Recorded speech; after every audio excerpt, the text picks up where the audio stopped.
Summer வந்தாச்சு. What's your plan for this holiday? எங்க கிட்ட விட்டுருங்க, நாங்க பாத்துக்கிறோம். VGT Holidays. GT Holidays, South India's #1 travel brand.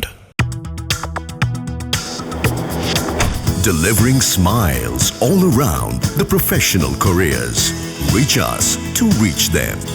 இன்னொரு பக்கம் புது அயத்துல்லா வந்து மூடி இருக்கட்டும் ஹார்மஸ், தெரியட்டும் உலகத்துக்கு அப்படின்ற மாதிரி ஒரு ஸ்டேட்மெண்ட் சொன்னதா சொல்றாங்க. ஆனால் கேஸ் பிரச்சனை இருக்கு. என்ன காரணம்னா, பெட்ரோல் மாதிரி கேஸை நம்ம ஸ்டோர் பண்ண முடியாது. 3 நிபந்தனைகள் விதிக்கிறார். நேரடியாக அமெரிக்காவுக்கு விதிக்கப்பட்ட நிபந்தனைகள், ஒன்றும் ஒளிமுறைகளும் இல்லை. இந்த நிபந்தனைகளை அமெரிக்காவுக்கு சொல்லுங்கள் அப்படின்னே சொல்றாரு. ஃபர்ஸ்ட் நிபந்தனை முக்கியமானது. என்ன சொல்றாருன்னா, இந்த கல்ஃப் கண்ட்ரிஸ் இருக்குல்ல, இந்த 6 நாடுகள், இங்க இருக்கின்ற அமெரிக்காவுடைய அத்தனை நிறுவனங்களும் வெளியேறணும். மற்ற நாடுகளுக்கும் சேர்த்தே இதை சொல்றாரு. 2வது 60 நாட்களுக்குள் இல்லை என்றால் என்ன செய்ய போறோம், அதுக்கு அவங்களே சொல்றாங்க. என்ன இல்லை என்றால், நாங்கள் ஈரானில், முக்கியமானது ஈரானில் சீனாவுக்கும் ரஷ்யாவுக்குமான ராணுவ பேஸுக்கு இடம் கொடுப்போம். இப்போ கிளியரா, இப்போ யார் கை ஓங்கி இருக்கு, இது எப்படி ட்ரம்ப் ரியாக்ட் பண்ண போறாருன்னு தெரியல. இன்னைக்கு வந்து பதறி போயிருக்கிறாங்க. அமெரிக்காவில் 40,000 கோடி பேரல் எண்ணெய் எப்பொழுதுமே ஸ்டாக் இருக்கும், அதை எடுக்கவே மாட்டாங்க, உணங்கிக்கிட்டே இருப்பாங்க. எல்லாம் முடிஞ்சு போச்சுன்னா எப்படி உடைப்போம். இப்போ நேற்று ட்ரம்ப் உத்தரவின்படி அந்த 40,000 கோடி பேரலில் இருந்து 17,000 கோடி பேரல் எடுக்கப்பட்டிருக்கிறது அமெரிக்காவில். அப்ப என்ன அர்த்தம், கையிருப்பு காலி.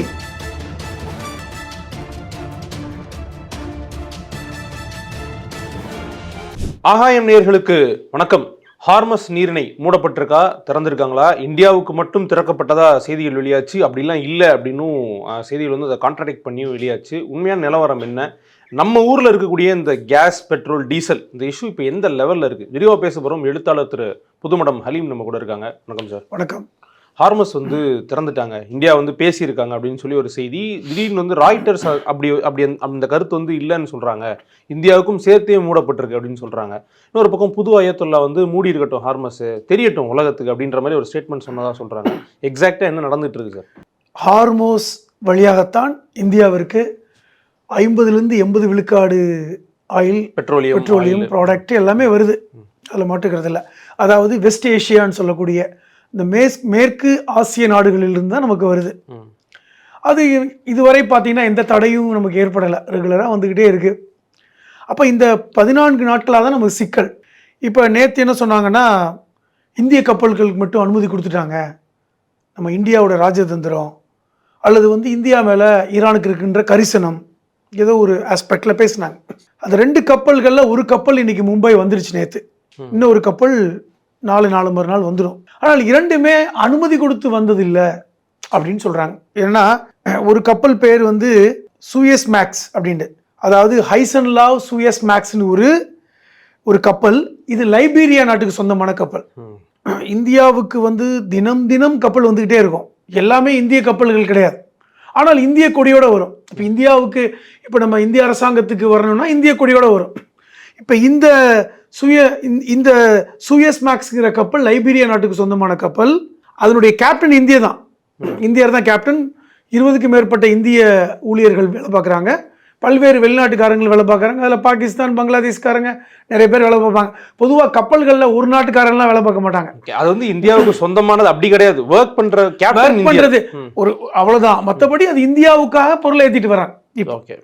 இப்போ 2 கப்பல்கள் வந்து சேர்ந்துடணும்.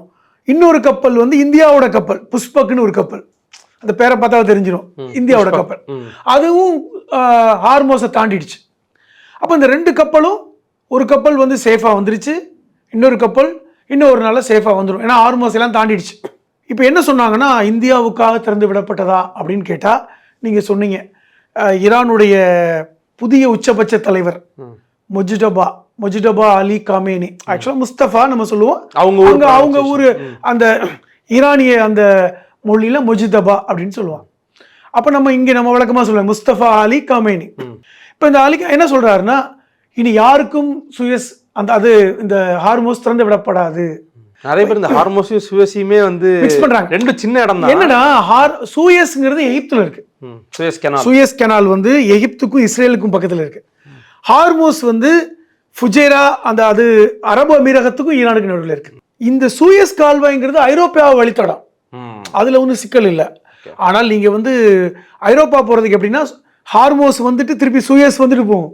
இப்போ சூயஸ் பிரச்சனை இல்லை, யாருக்கும் திறந்து விடப்படாது அப்படின்னு சொல்லிட்டார். இப்போ நமக்கு 2 கப்பல் வந்துருச்சே, நம்ம இந்தியாவோட பிரச்சனை தீர்ந்துருச்சா அப்படிங்கிற ஒரு கேள்வி வரும். பொதுவாக இப்போ இந்த 2 கப்பல்களிலும் என்ன இருக்குது நீங்கள் கேட்க ஒரு படத்தில் கேட்குற மாதிரி என்ன இருக்குது, என்னதான் இருக்குது அப்படின்னு சொல்லுவாங்கல்ல, அது மாதிரி கிட்டத்தட்ட வந்து 3 லட்சம் மெட்ரிக் டன் கச்சா எண்ணெய் இருக்குது 2 கப்பலும் சேர்த்து.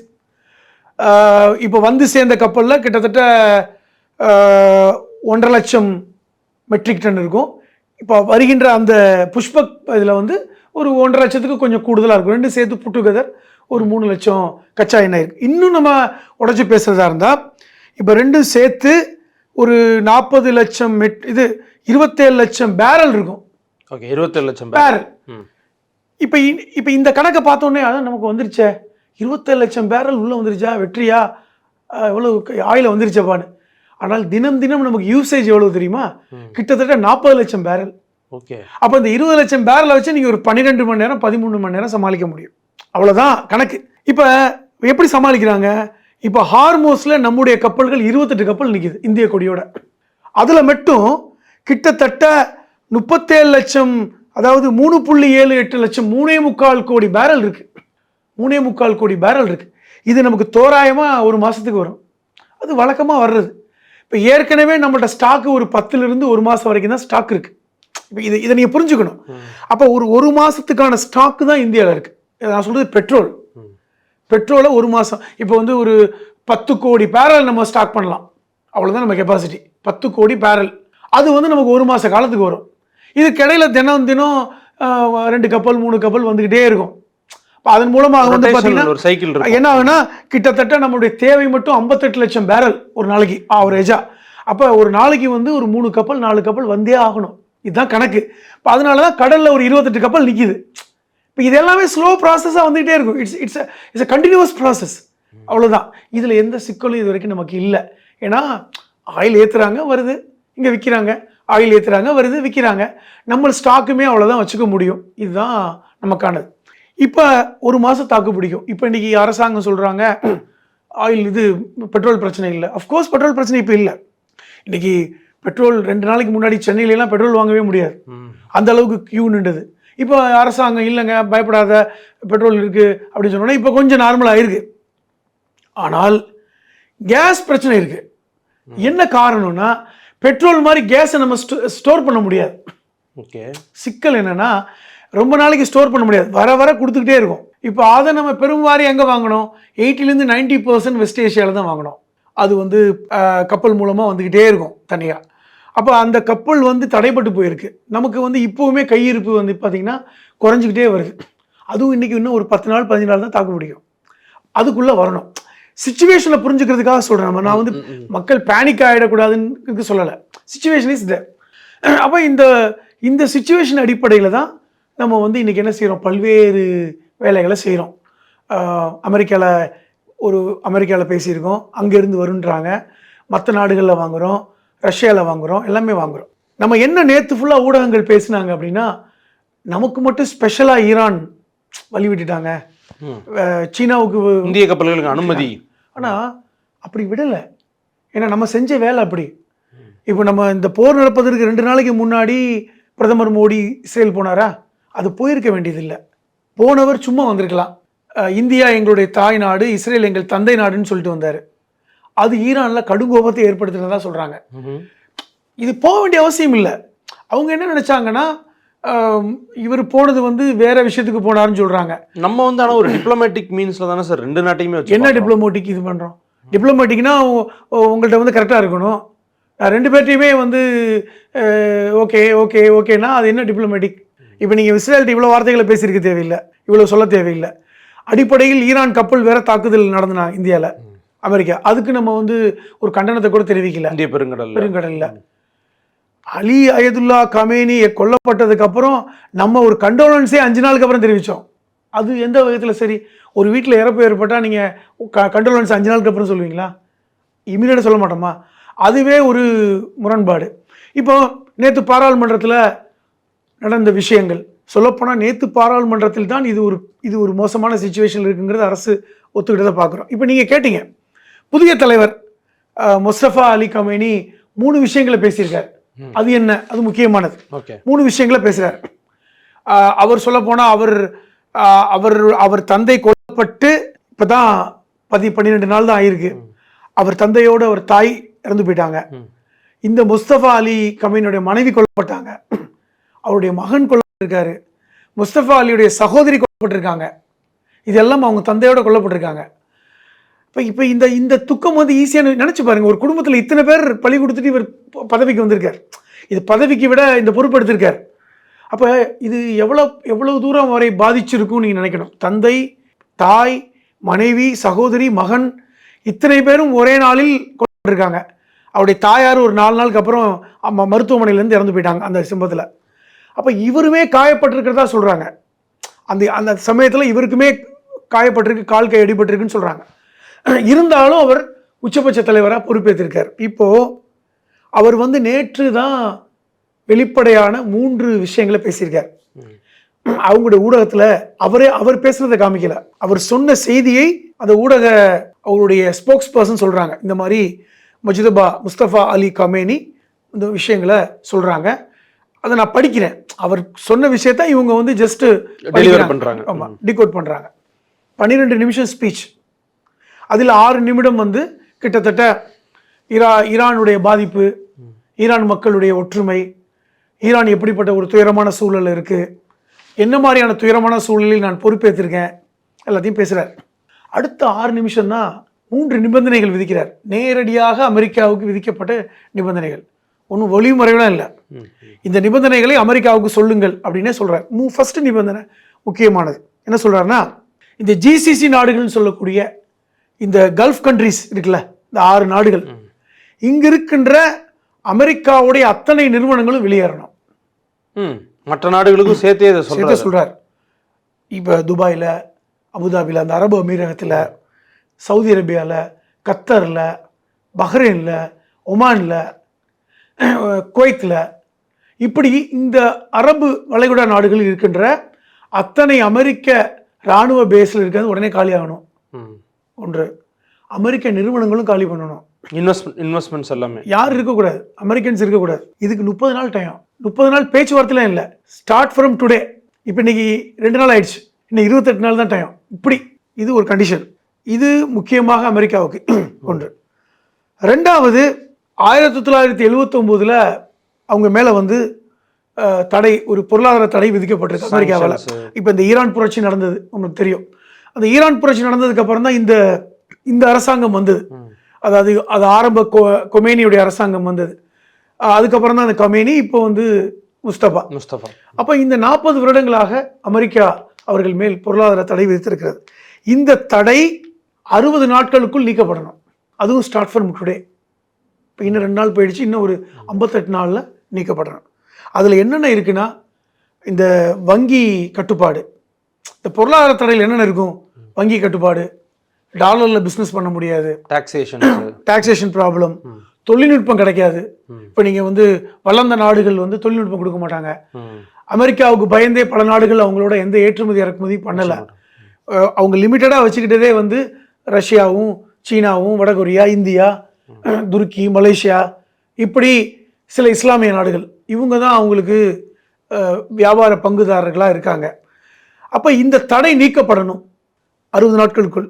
இல்லை என்றால் என்ன செய்ய போகிறோம், அதுக்கு அவங்களே சொல்கிறாங்க. என்ன இல்லை என்றால், நாங்கள் ஈரானில், முக்கியமானது, ஈரானில் சீனாவுக்கும் ரஷ்யாவுக்குமான இராணுவ பேஸுக்கு இடம் கொடுப்போம். இப்போ எப்படி கல்ஃபில் வந்து அமெரிக்காவோட பேஸ் இருக்குது, இது வரைக்கும் ஈரானில் எந்த நாட்டுடைய பேஸும் கிடையாது. 60 நாட்களுக்குள் இந்த தடை நீக்கப்படவில்லை என்றால், இது முக்கியமானது, கண்டிப்பாக அமெரிக்கா நீக்காது அவங்க. ஆனால் எப்படி கொண்டு வராங்க, சீனாவையும் ஈரானுக்குமான இடத்தை கொடுப்போம். அதாவது சீனாவுக்கு ஈரானுக்கும் இடத்த கொடுத்துட்டாங்கன்னா நீங்கள் ஒரு கேள்வி வரும்ல, நான் ஒரு கண்டிஷன் தான் போடுறேன். என்ன கண்டிஷன் போடுறேன், நியாயமான கண்டிஷன் போடுறேன். என் மேலே உள்ள தடையை நீக்கிடுங்க, எனக்கு வாழ்வாதாரத்துக்கு வரட்டும், நான் அவங்கள கண்டுக்கல. இப்போ கொடுக்கலைன்னா அவங்களுக்கு எங்களுடைய நாட்டில், ஏன்னா ஈரானும் பெரிய நிலப்பரப்பு, ஈரான் வந்து பெரிய நிலப்பரப்பு, மக்கள் தொகை தான் கிட்டத்தட்ட ஒரு 9-10 கோடி இருப்பாங்களே ஒழிய, நிலப்பரப்பு பெரிய நிலப்பரப்பு. அங்கு பாலைவனமும் இருக்கிறது, மலைக்குன்றுகளும் இருக்கின்றன, ஏராளமான மலைப்பகுதிகள் அடங்கிய Landscape பெருசு. ஆமாம், லேண்ட்ஸ்கேப் பெருசு.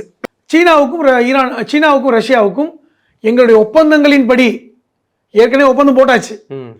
According to the agreement treaty in between Iran and Russia and India, Iran and China, அதன் பிரகாரம் நாங்கள் இங்கு அவர்களுடைய அந்த இராணுவ முகாம்கள் அமைப்பதற்கு இடம் கொடுப்போம். இது முக்கியமானது. மூணாவது ஒரு கண்டிஷன், நாங்கள் 40 வருஷமா, நல்லா கவனிங்க, 40 வருஷமா அமெரிக்காவுடைய பொருளாதார தடை விதித்ததன் காரணமாக கிட்டத்தட்ட ஈரான் $800 பில்லியன் இழப்பில் இருக்கிறது. 800 பில்லியன், நாட் மில்லியன், $800 பில்லியன். ஒரு 800 பில்லியன், ஒரு பில்லியன் 100 மில்லியனுக்கு சமம். அப்போ கிட்டத்தட்ட 80,000 மில்லியன் இழப்பில் இருக்கிறது. இந்த அமௌண்ட்டை மொத்தமாக கூட நீங்கள் கொடுக்க வேண்டாம். இதில் 500 பில்லியனை ஒரு 10 வருட காலத்தில் கொடுத்துருங்க. ஆட்டை வந்து நீங்க கொடுக்க தேவையில்ல, காசை பேங்க்ல போட்டுருங்க அப்படின்னு. ஆமாம், $500 பில்லியன் நீங்கள் வருடா வருடம் 50 பில்லியன் 50 பில்லியனாக போடுங்க, அல்லது 10, ஒரு எவ்வளோ முடியுமோ போடுங்க. ஆனால் 10 வருடங்களில் எங்களுக்கு 500 பில்லியனை கொடுக்குறதா அக்ரிமெண்ட் போடணும். இந்த 3 கண்டிஷனுக்கு ஒப்புக்கொண்டால் மட்டும்தான் நாங்கள் அமெரிக்காவோடு போர் ஒப்பந்தத்துக்கு வருவோம். இப்போ கிளியரா? இப்போ யார் கை ஓங்கி இருக்கு? இப்போ இதுலேருந்து என்ன தெரியுது உங்களுக்கு? இது வந்து ரொம்ப ஒரு கடினமான ஒப்பந்தம் தானே. இப்போ நீங்கள் வந்து அமெரிக்கா பணியணும், சரிப்பா அப்படின்னு ஏற்றுக்கிட்டா தான் ட்ரம்ப் ஒத்துக்குவாரா? இப்போ நீங்கள் வேணால் இராணுவ படைகளை நீக்குவதற்கு கூடவே ஒத்துக்க மாட்டாங்க சாதாரணமாக. ஆனால் கிட்டத்தட்ட இப்போ இன்றைக்கி கல்ஃப் நாடுகளில் அமெரிக்கா படை போயிடட்டும் அப்படிங்கிற இடத்துக்கு தான் வந்துட்டாங்க. அதுவும் குறிப்பாக ஈரான் வந்து இப்போ என்ன செய்கிறாங்க தெரியுமா? இந்த 2 நாட்களாக என்ன நடக்குது? துபாய் இப்போ சொன்னாங்கல்ல, கல்ஃப் நாடுகள் நாங்கள் தாக்க மாட்டோம், கல்ஃபில் வந்து எங்களுடைய சகோதரர்கள்லாம் தகவல் வந்துச்சுல, அதெல்லாம் உண்மை. ஆனால் இந்த வளைகுடா நாடுகள் இருக்கின்ற அமெரிக்க வங்கிகள் உடனடியாக காலி பண்ணணும். நாங்கள் அமெரிக்க வங்கியை தாக்குவோம், அமெரிக்காவுடைய ஐடி கம்பெனியை தாக்குவோம், அமெரிக்க குடிமகன்கள் ஹோட்டல் இருந்தாலும் தாக்குவோம்.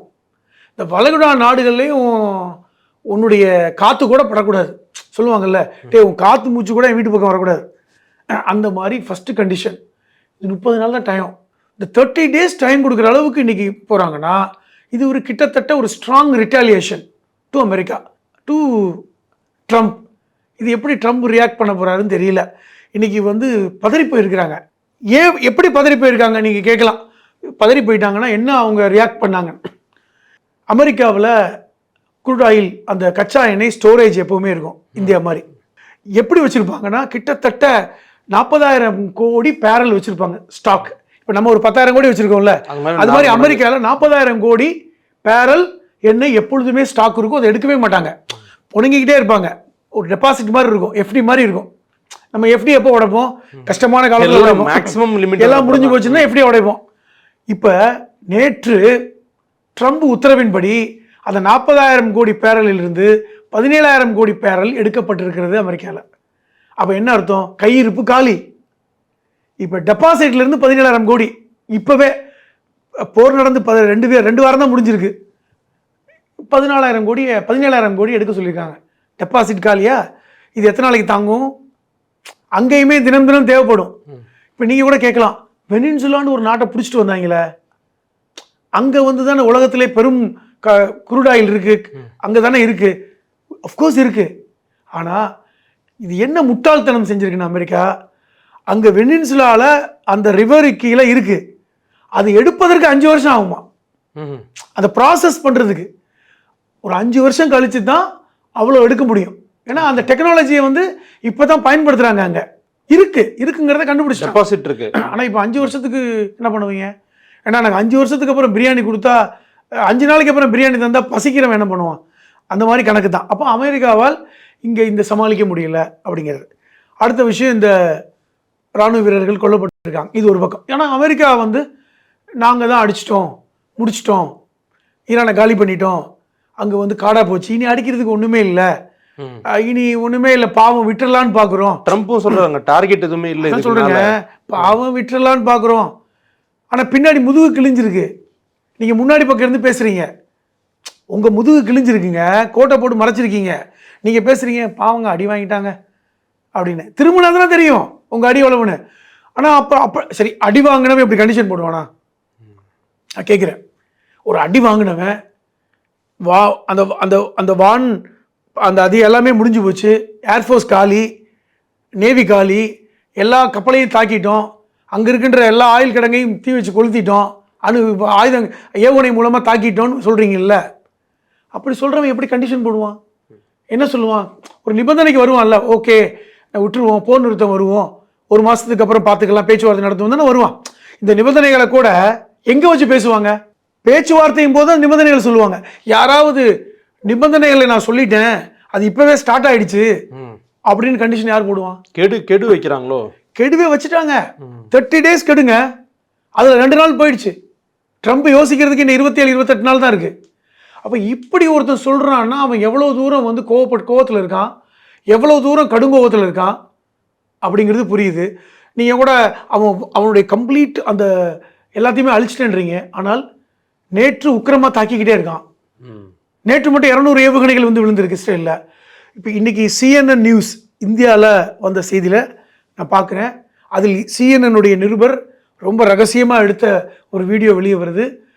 டெல்லவியூவில் எல்லாம் அழிஞ்சு போய் கிடக்கு. ஆனால் ஏற்கனவே அங்கே சட்டம் போட்டிருக்காங்க, எடுத்து கொடுக்கக்கூடாது. இது ரொம்ப ரகசியமாக தான் எடுத்து அனுப்பிச்சிருக்கார், எங்கே இருக்கேன்னு சொல்லாமல். அப்போ அங்கே அழிஞ்சு போய் கிடக்கு. இன்னும் சொல்ல போனால் பெஞ்சமின் நெதன்யாகு உயிரோடு இருக்காரா இல்லையாங்கிற சர்ச்சையும் ஓடிக்கிட்டு இருக்கு.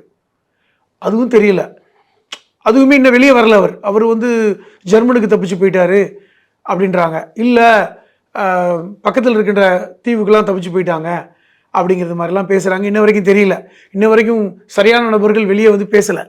இன்றைக்கி ஈரான்லேயும் பாதிப்பு இருக்குது. கிட்டத்தட்ட 70 லட்சம் மக்கள் இன்றைக்கி இடம் இருந்திருக்காங்க. அதெல்லாம் எந்த மாற்றமும் இல்லை, அவர்கள் அதை மறைக்கவும் இல்லை. ஆனால் நீங்கள் இந்த பேட்டியின் ஆரம்பத்தில் சொன்னது போல் ஹார்மோஸ் இனி யாருக்காகவும் திறந்து விடப்படாது, இந்த கண்டிஷனுக்கு ஒத்துக்கிட்டா தான் வருவோம். அப்போ உலக நாடுகள்லாம் இன்றைக்கி உட்காந்து பேசுங்க, எங்களுக்கு வந்து நீங்கள் இந்த கண்டிஷனுக்கு ஒத்துக்க வைங்க அமெரிக்காவை, அப்பொழுதுதான் இது நடக்குங்கிற இந்த செய்தி என்பது உலகத்துக்கு நல்ல செய்தி அல்ல, நமக்கும் நல்ல செய்தி அல்ல.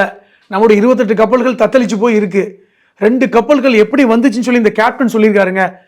நான் வந்து ஹார்மோஸை கடக்கும்போது நாங்கள் எல்லாத்தையும் ஆஃப் பண்ணிட்டோம், ரேடார் கண்ணில் படாத அளவுக்கு போனோம், ரிஸ்க்கு தான், அதை கடப்பதுக்குள் உயிர் போயிடுச்சு, எங்களுக்கு தெரிஞ்சால் அடிச்சிருவாங்க.